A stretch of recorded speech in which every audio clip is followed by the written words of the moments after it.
Good morning, church. It's good to be with you here today. I'm very happy for this beautiful Thursday that we get to spend together. And today we're going to be in Exodus 32, and I want to talk about fear. And, in our readings, there's so much that we just don't cover in these short little times, like Moses up on the mountain when. Uh, sorry, Bezalel is appointed by God by name to do the task of crafting all the things for the tabernacle and all the clothing and the garments because God says, I equipped you just for that, which reminds us that God gives us the ability to do the work that He calls us to do. Um, we have the Israelites running amok, and we have Moses' intercession before God that he not follow through to destroy them, and just the righteous anger of Moses. But I want to talk about Aaron today. So Moses has been up on the mountain for 40 days, and God has been giving the information to him. And finally, he's got it. He has the tablets, the sacred tablets with the commandments on them. And um, in the meantime, the people have said, Moses has been gone too long. We think he's dead or something bad has happened to him. And so let's do something different. Aaron, make us some gods. And so he fashions these calves, which this calf, which is the Baal, is the idol that they make. And you look at the surrounding area, Baal was depicted as a calf. So this is our first foray into Baal worship very early on in the Israelites' time as a nation together. And I imagine the horrible fear that Aaron felt. He's being pressed by the community.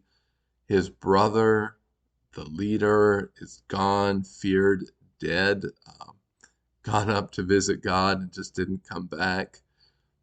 And they're feeling leaderless, they're feeling powerless. Um, it's just been silent. I mean, God is there, but he's up on the mountain. It's the smoke, it's the fire, it's still going on, but it's been no more interaction with the Israelites now for about a month. And they just feel like they have to do something, and there's a whole lot of fear involved, I would imagine. So imagine yourself in Aaron's shoes when a mob comes up and says, do this for us. How do we push back as Christians against the fear of the mob, of capitulating or giving ourselves over to culture? Um, it's a very terrifying thing.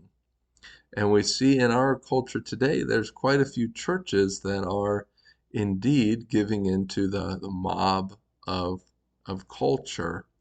So we have to make sure that we are always running back to our foundation. We're told our foundation is Jesus Christ. Paul says he is our bedrock on which we build everything else that we do.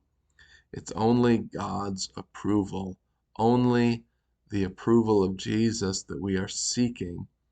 And if we can really grasp that, if that's really true and foundational in our hearts, then we can stand against the flood. That's what Jesus is talking about when he tells that parable at the end of his Sermon on the Mount, that if we will just build on the rock, the storms of life can pound against us and we can stand. If we're like the good soil that's planted and we sprout up, we're not like the ones in the shallow or the rocky soil or the one among the weeds, choked out, burned up. If our roots are deep, we can sustain even in the hard times in life. That is what we need. We don't want to give in to fear like Aaron did, to fear of the crowds, fear of the unknown, fear when it seems like God isn't as close to us as he said he would be. We build up on that solid rock and we put our trust in him and in him alone. And we seek to please the Lord our God alone. And then everything else, just, just as Jesus said, and then all these things will be added unto you. And we need not worry about a thing. I love you, church, and I look forward to talking to you soon again.